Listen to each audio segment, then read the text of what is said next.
Again good morning dear student. I doctor Satish Mewada. हम लोग आज डिस्कस करेंगे प्रिंसिपल ऑफ मैनेजमेंट पे। तो प्रिंसिपल ऑफ मैनेजमेंट को डिस्कस करने से पहले हम लोग ये तीन जो पर्सनस है मैनेजमेंट में, जो इम्पोर्टेंट पर्सन है, उनको हम डिस्कस करेंगे। सबसे पहले Henry Fayol, F W Taylor और पीटर एफ ड्रकर। ये तीनों कौन है, इनका क्या कंट्रीब्यूशन है मैनेजमेंट के अंदर। तो हम सबसे पहले हेनरी फ्योल, ये वो पर्सन है जिसने मैनेजमेंट को 14 प्रिंसिपल्स दिए। अगर क्वेश्चन आता है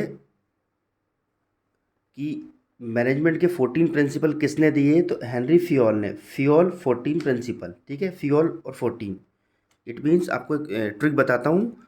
फ्योल 14, एफ एफ मतलब फ्योल ने 14 प्रिंसिपल दिए। ये वो पर्सन है जिसने प्रिंसिपल्स दी। अब व्हाट इज़ प्रिंसिपल? प्रिंसिपल ये होता है, प्रिंसिपल और थ्योरी का मतलब ये होता है स्टूडेंट्स कि सेट ऑफ रूल्स, मतलब rules and regulation of management. ठीक है, प्रिंसिपल और थ्योरी का मतलब क्या होता है? Rules and regulation of management. ठीक है, कि मैनेजमेंट में क्या, आप अगर इनकी 14 बातें, इसका ये कहना है मेरी 14 बातें आप मान लेते हैं, मेरे 14 प्रिंसिपल्स, मेरे 14 प्रिंसिपल्स यदि मान लेते हैं, तो मैनेजमेंट आपका सक्सेस होगा, टॉप लेवल पे होगा, और आपके मैनेजमेंट में एक स्मूथनेस आएगी, और आपके जो है गोल वो अचीव हो जाएगा। आपका टारगेट, जो भी आपकी सेल्स टारगेट है, जो भी आपका प्रॉफिट टारगेट है, वो अचीव हो जाएगा यदि आप मेरे 14 प्रिंसिपल मान लेते हैं। इन 14 प्रिंसिपल्स क्या होते हैं, one by one next video में देखेंगे। एफ डब्ल्यू टेलर कौन है? ये वो व्यक्ति है जिसने साइंटिफिक प्रिंसिपल दी। मेन प्रिंसिपल इस व्यक्ति ने दिया है, फ्योल ने 14। एफ डब्ल्यू टेलर ने क्या किया है, साइंटिफिक दिए हैं। ठीक है, साइंटिफिक का मतलब क्या होता है कि जो प्रिंसिपल्स थे उसमें साइंस वर्ड जोड़ दिया, या मैनेजमेंट में साइंस ले आया। ये व्यक्ति मैनेजमेंट के अंदर साइंस ले आया। जैसे क्या होता है, मैं एक छोटा सा एग्जांपल देता हूँ।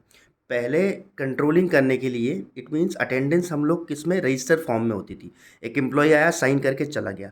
आज क्या होता है, वही अटेंडेंस कैसे होती है, बायोमेट्रिक के थ्रू। This is scientific. मतलब मैनेजमेंट में ये कंट्रोलिंग की इसकी टेक्निक थी। इसकी टेक्निक कंट्रोलिंग क्या है कि ये साइंस ले आया उसमें। ठीक है, उसी चीज़ में जो मैनेजमेंट चल रहा था उसमें साइंस ले आया ये एफ डब्ल्यू टेलर। तो इसने क्या किया है, this is father of scientific management. ठीक है, ये कौन है, 14 प्रिंसिपल। और ये थर्ड पर्सन कौन है, Peter F Drucker. This is father of management. ठीक है, मैनेजमेंट का पिता है, ये फादर है जिसने मैनेजमेंट को जन्म दिया। तो ध्यान, तीनों पर्सन हम समझ गए। पीटर एफ ड्रकर मतलब, ठीक है, इसने क्या किया है, ये फादर ऑफ मैनेजमेंट है।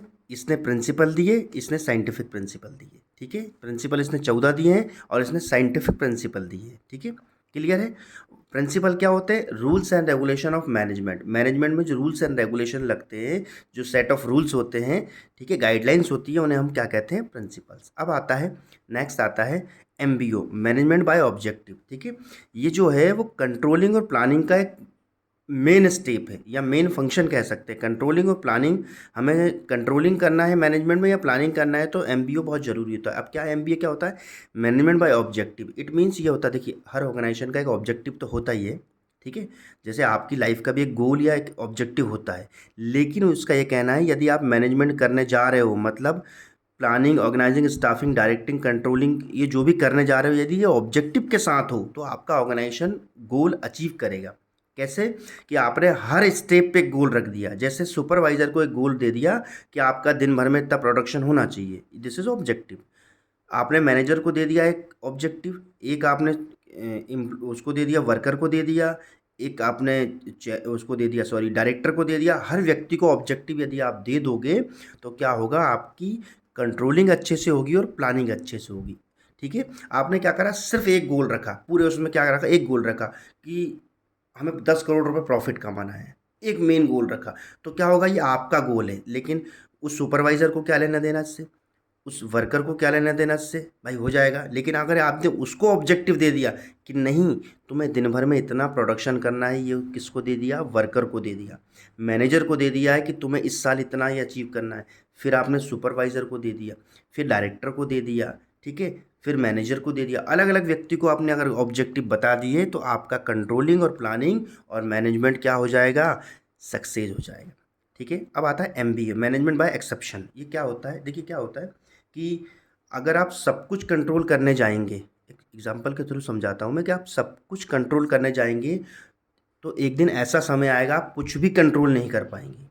ठीक है, इसका मतलब समझाता हूँ कि मैनेजमेंट बाय एक्सेप्शन का मतलब होता है कि कुछ चीज़ें टॉप मैनेजमेंट को या मिडिल को, 3 लेवल पे मैनेजमेंट बताया था मैंने, कुछ चीज़ें छोड़ देनी चाहिए। जैसे मान लीजिए सुपरवाइज़र और वर्कर के बीच झगड़ा हुआ, तो सुपरवाइज़र क्या ने क्या किया, जाकर सीधे चेयरमैन के पास पहुंच गया। ठीक है, तो क्या होगा, चेयरमैन आया और चेयरमैन ने आके फिर दोनों के झगड़े सुलझाए और समझा दिया। फिर अगले दिन क्या हुआ, दो गार्ड आपस में झगड़ा कर लिया, फिर दोनों कहाँ पहुंच गए, चेयरमैन के पास। मतलब छोटी छोटी चीज़ें जब आपके टॉप लेवल पर जाने लगेगी तो एक दिन ऐसा आएगा कि घर की समस्याएं भी चेयरमैन के पास आने लगेगी।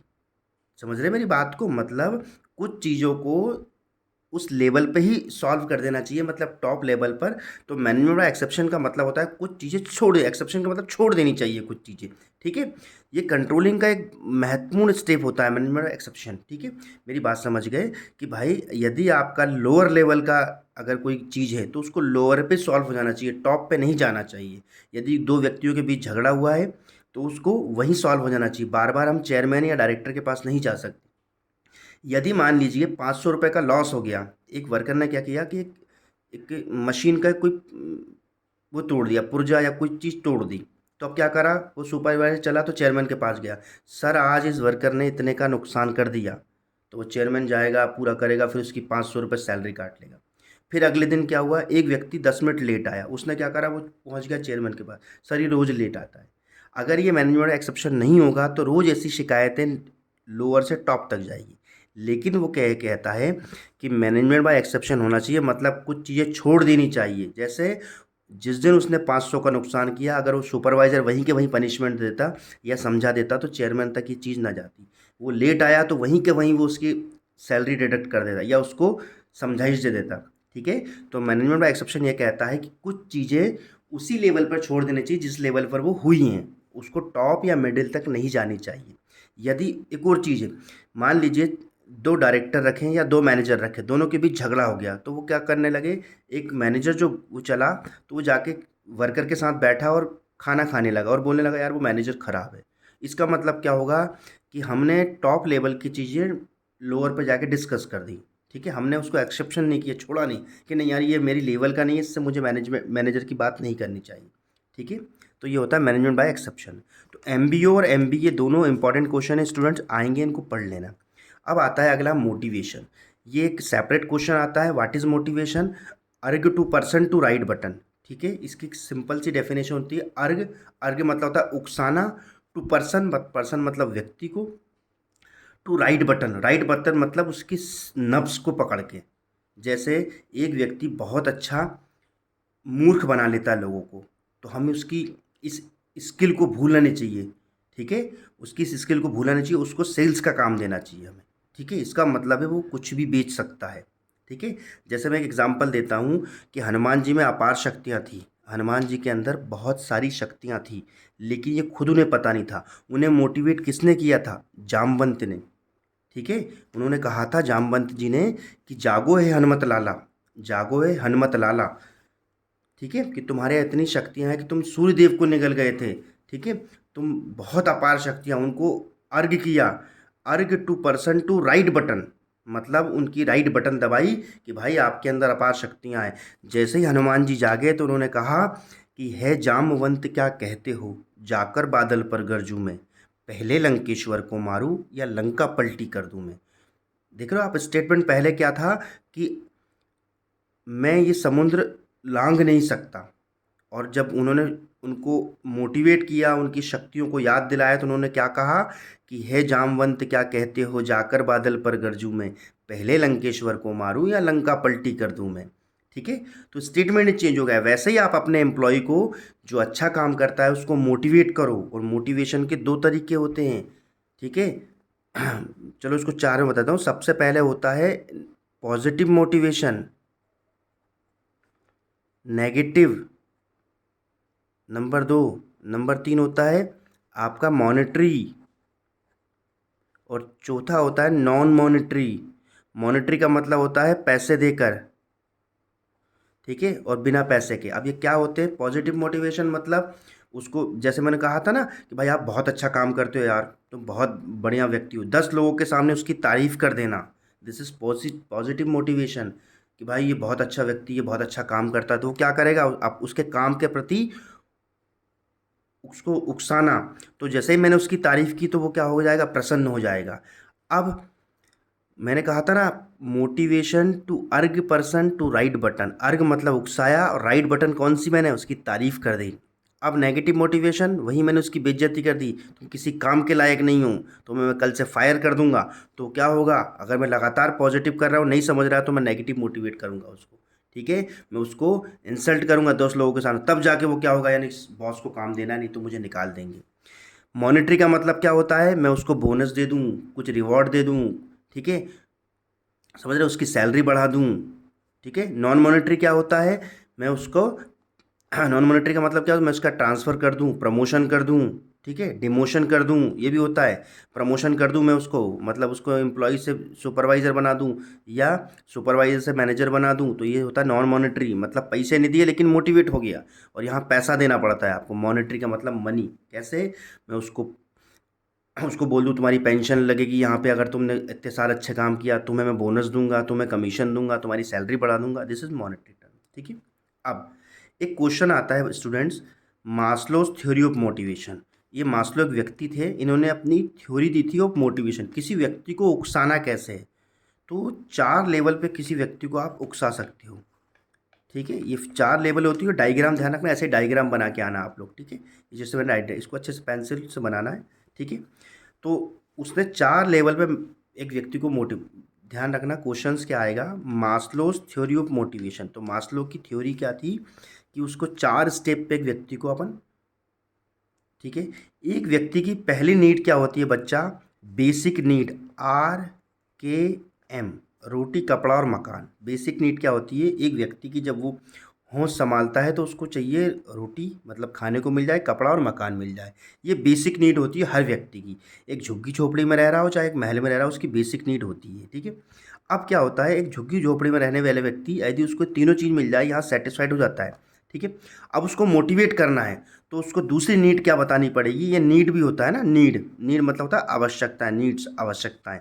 तो पहली उसकी बेसिक नीड क्या होती है, मास्लो ये कहता है, मास्लो एक व्यक्ति को ये कहता है कि एक व्यक्ति को जैसे ही पहली नीड पूरी हुई, तो उसे आप दूसरी नीड बता दो, दूसरी स्टेप, मतलब पहली सीढ़ी वो चढ़ा, तो उससे बोलो दूसरी सीढ़ी चढ़नी, चढ़ रहा ना सीढ़ी टाइप, तो दूसरी सीढ़ी क्या है, कि वो सेफ्टी नीड बता दो उसको। दूसरी नीड कौन सी होती है, सेफ्टी नीड्स।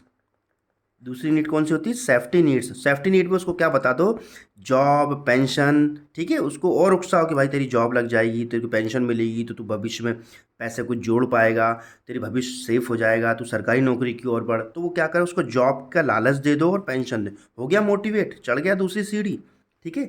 तो पहली सीढ़ी मास्लो ये कहता है, पहली सीढ़ी अगर वो चढ़ जाए, रोटी कपड़ा मकान की उसकी आवश्यकताएं पूरी हो जाए, तो उसे दूसरी सेफ्टी नीड बता दो उस व्यक्ति को, ठीक है। जैसे आपके पापा आपको मोटिवेट करते हैं ना, कि बेटा जैसे ये तीनों तो आपको मिल रहा है, रोटी भी मिल रहा है, सुबह शाम खाना, कपड़ा भी है आपके पास, मकान भी है जिसमें रहते हो, लेकिन आपके फादर क्या कहते हैं, अच्छी जॉब कर ले बेटा, गवर्नमेंट जॉब कर ले, पेंशन आएगी, फ्री हो जाएगा, मेरी पेंशन आती है। तो वो आपके फादर मोटिवेट कर रहे हैं आपको, तो दूसरी सीढ़ी चढ़ाने के लिए आपको सेफ्टी नीड भविष्य के लिए।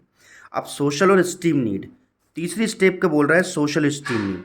जैसे ही आपको जॉब मिल गई, जैसे ही आपको पेंशन का हो गया, तो पापा ये कहते हैं बेटा समाज में उठना बैठना है, थोड़ा सा पैसा जोड़ ले, थोड़े से लोगों में मिलजुल, थोड़ा सा स्टेटस बना, ठीक है। तो तीसरी सीढ़ी की ओर वो आपको अग्रसर करते हैं, मतलब तीसरी मोटिवेट करते हैं, तीसरी आपको आवश्यकता बताते हैं कि क्या, समाज में उठना बैठना, समाज में एक स्टेटस बना, कार लेना है तुझे, वो मोटिवेट करते हैं।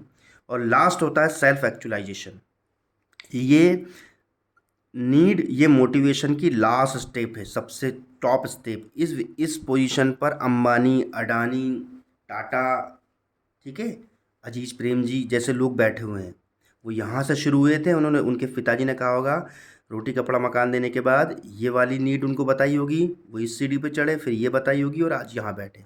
यहाँ पे व्यक्ति एक ही होता है, एक ही टाटा है, एक ही अंबानी, एक ही अडानी है, और एक ही अजीज प्रेम जी है, ठीक है, ठीक है, एक ही चंदा कोचर, एक ही कपिल शर्मा है, ठीक है, एक ही मोदी है, मतलब हर व्यक्ति यहाँ बैठा हुआ है। तो उसको वो यहाँ से चालू हुआ होगा और यहाँ जाके बैठा हुआ। इसे कहते हैं मोटिवेशन की थ्योरी, और किसने दी है? मास्लोस ने। ठीक है, एक व्यक्ति को अगर यदि आपको उकसाना है तो यहाँ से स्टेप बाय स्टेप आप उसको उकसाते जाइए। अब लास्ट टॉपिक करेंगे हम डिस्कस आज, सेंट्रलाइजेशन एंड डिसेंट्रलाइजेशन, और इसी के साथ हमारा आज का एमबीए जो फर्स्ट सेमेस्टर बीबीए बीकॉम और एमकॉम में जो सब्जेक्ट होता है मैनेजमेंट, उसको उसका मोटा मोटा आपको पूरा बता दिया मैंने। ठीक है, अब आपको इसको थोड़ा थोड़ा पढ़ना है। सेंट्रलाइजेशन एंड डिसेंट्रलाइजेशन ये क्या होते हैं? देखिए, यदि कोई डिसीजन मैं बहुत इजी वे में बताता हूँ। एक ऑर्गेनाइजेशन है, एक आपका कॉलेज है, ठीक है, एक कॉलेज है, उसमें कॉलेज में एक होता है टॉप मैनेजमेंट, मतलब डायरेक्टर बैठा है, डायरेक्टर के नीचे 5 एचओडी बैठा दिए। अगर आप इंजीनियरिंग के हैं तो एक सिविल इंजीनियरिंग का एचओडी हो जाएगा, एक मैकेनिकल का हो जाएगा, एक सीएस का हो जाएगा। यदि आप एमबीए कर रहे हैं या और कुछ, तो एक सपोज मान लीजिए ऊपर पंच, एक एमबीए का एचओडी, एक बीबीए का, एक बीकॉम का और एक एमकॉम का एचओडी, 4 एचओडी बैठे हैं। यदि डिसीजन ऊपर से इन चारों को दिए जा रहे हैं, मतलब कितनी फीस लेनी है एग्ज़ाम की, किस रूम में बच्चे बैठेंगे, कौन क्या पढ़ाएगा, यदि ये पूरा डायरेक्टर के थ्रू हो रहा है तो इसे कहते हैं सेंट्रलाइजेशन डिसीजन। सेंट्रलाइजेशन मतलब सेंटर से डिसीजन हो रहे हैं। ठीक है, मतलब मेन जो बैठा वहीं से डिसीजन हो रहा है। यदि वो डिसीजन एचओडी अपने लेवल पे ले लेते हैं तो उसको कहते हैं डिसेंट्रलाइजेशन। मतलब एचओडी ने क्या किया, उसने ही डिसाइड किया कितनी एग्ज़ाम फीस होगी, उसी एचओडी ने डिसाइड किया कि कौन से रूम में क्लास लगेगी, उसी एचओडी ने डिसाइड किया कि कौन क्या पढ़ाएगा, उसी एचओडी ने डिसाइड किया कि बच्चा क्या करेगा। मतलब सारे डिसीजन यदि आपके डिपार्टमेंटल वाइज हो रहे हैं तो उसको डिसेंट्रलाइजेशन कहते हैं। यदि सारे डिसीजन आपके ऊपर से हो रहे हैं तो उसको सेंट्रलाइजेशन कहते हैं। ठीक है, समझ गए मेरी बात को? जैसे ये मान लीजिए केंद्र सरकार है और ये राज्य सरकार है। यदि सारे डिसीजन हमारे देश में केंद्र सरकार, मतलब एग्जाम्पल मोदी जी द्वारा हो रहे हैं, तो इसका मतलब सेंट्रलाइजेशन है। यदि सारे डिसीजन, मतलब बिहार का सीएम अपना डिसीजन ले रहा है अपने राज्य चलाने के लिए, बंगाल का अपना, मध्य प्रदेश अपना, राजस्थान अपना, तो इसको डिसेंट्रलाइजेशन कहते हैं। ठीक है, अगर सारे डिसीजन केंद्र से हो रहे हैं, मतलब मेन बॉस कर रहा है तो सेंट्रलाइजेशन। यदि सारे डिसीजन एचओडीज कर रहे हैं, ठीक है, सारे राज्य के लोग कर रहे हैं तो डिसेंट्रलाइजेशन। ठीक है, thank you so much students. ये मेरा कॉन्टैक्ट नंबर है, ठीक है, 9993419950। लाइक करें, फॉलो करें, और एमबीए, एमकॉम, बीबीए और बीकॉम इनके किसी भी सब्जेक्ट के वीडियो के लिए मेरे चैनल को फॉलो करें। मेरा नाम डॉक्टर सतीश मेवाड़ा है। Thank you so much.